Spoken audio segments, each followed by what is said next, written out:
Robert Rogério.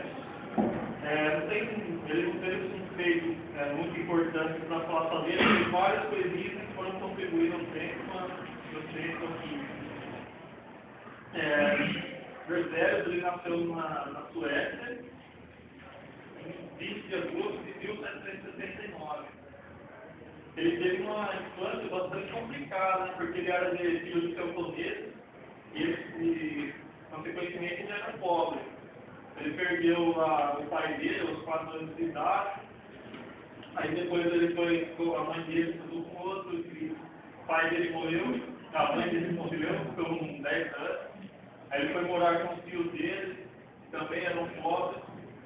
Aí em 1797 ele conseguiu vaga na universidade.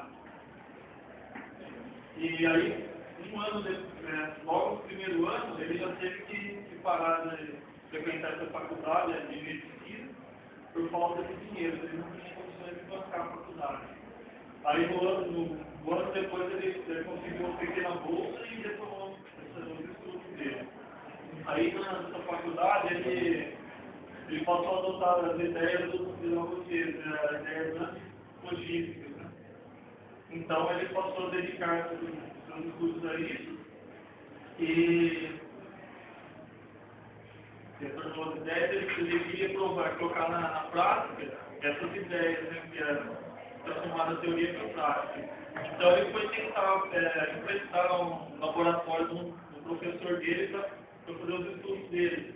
E o professor dele deu uma toada na cara dele, perguntou se ele sabia a diferença entre um laboratório e uma cozinha.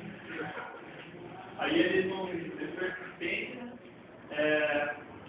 alugou um quartinho, não tinha nem janela, só tinha uma lareira lá para poder iluminar o quartinho dele. E ele começou a fazer os estudos dele. Aqui tem uma frase dele que mostra assim, como que era esse quarto dele e enquanto preparava a ácido nítrico fumegante, observei o desprendimento de um gás. E recolhi sobre a água algumas garrafas que tinha à mão. Com o intuito de descobrir, se possível, a natureza do gás, suspeitei que fosse oxigênio. E raramente tive um momento de tanta alegria como nessa ocasião, quando mergulhei uma aparência incandescente no gás e logo fez calor, iluminando o laboratório escuro.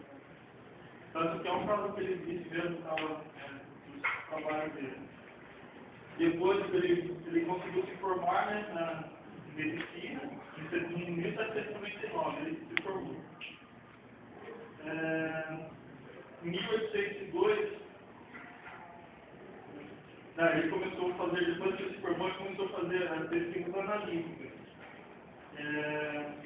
estudando fenômenos eletroquímicos, mas depois da descoberta da pilha elétrica, ele fez um pouco de estudo sobre fenômenos eletroquímicos. Depois, em 1802, aí após ele fazer esses estudos, ele sofreu um período de depressão. Após ele se recuperar dessa depressão, ele foi encaminhado à Academia Sueca de Ciências e foi lá que ele teve a primeira decepção profissional dele, né, que ele foi apresentar um trabalho sobre o óxido nitroso. Esse trabalho foi reprovado porque eles alegavam que ele usava nomenclatura antitolítica, né? Então o pessoal recusou o trabalho dele. Depois ele transferiu-se para uma cidade chamada Estocolmo. Aí lá ele abriu um cursinho de química, só que todos os anos dando aula de cursinho, só teve um prejuízo, né? Não conseguiu ganhar nada em história. E ele só transferiu. Aí passou 10 anos da vida dele, só enrolado, tentando fazer o estudo, nada deu certo. Em 1806, ele conseguiu subir um pouco, ele conseguiu se tornar professor de medicina e farmácia numa academia militar, nessa cidade de Estocolmo. Aí ele passou a dedicar os estudos dele para química pura, né, química inorgânica, fazendo testes analíticos, gabinete, no estudo de peso dos elementos. Em 1806, ele conseguiu isolar e determinar o peso atômico de 43 elementos. Então, um deles é o cálcio, bário, estronço, silício, titânio, zircônio, e ele conseguiu descobrir nesses estudos dele o selênio, o fósforo e o césio. E aí, após esses estudos, ele ganhou um pouco de nome. Então, o governo buscou para ele os equipamentos e ele montou um laboratório lá. E lá foram feitos mais de 2.000 estudos, né, de compostos.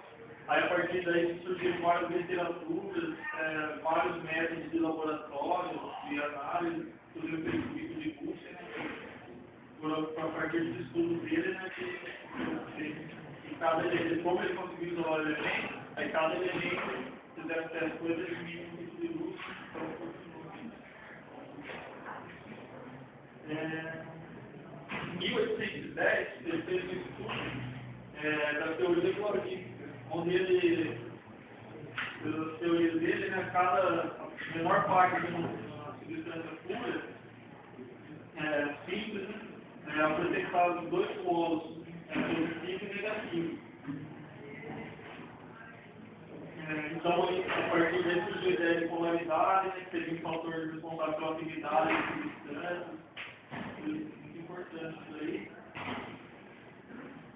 Na época, né, as pesquisas químicas era tudo uma regra, assim, era tudo caótico.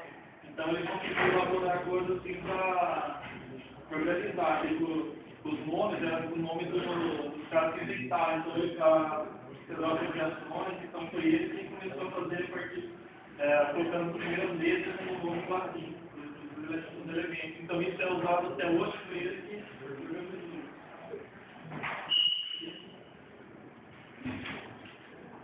em 1852 ele participou dos trabalhos sobre metais alcalinos termômetros, metais e fundamentais. Ele estudou praticamente todos os elementos que na época eram conhecidos, ele conseguiu, ele fez estudos,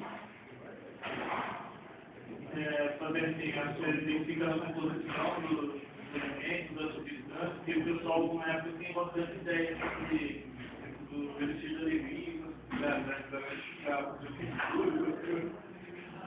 e eles não conheciam as combinações, então a partir disso daí ele foi isolando e sabendo realmente a combinação.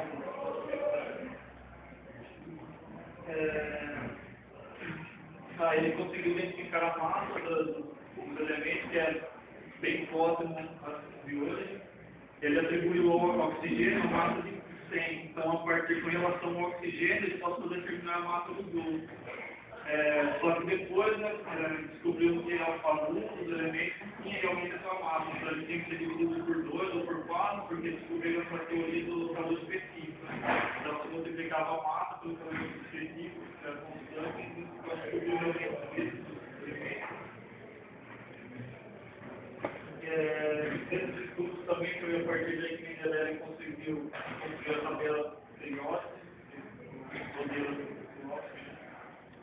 E todos esses estudos dele, ele realizou sozinho, né? Então foi muito grandioso, porque ele nunca teve recursos muito baixos, não tinha equipamento e conseguiu fazer tudo isso feito. O álcool que ele utilizava para fazer os experimentos dele, ele tirava da cachaça, usava cristais, ajuda fruta, para fazer elementos a partir da lista dos estudos, que era muito impuro, ele vendia muito batalha no comércio também. Então ele morreu alguns anos depois, ele teve vários problemas de depressão, uma coisa outra.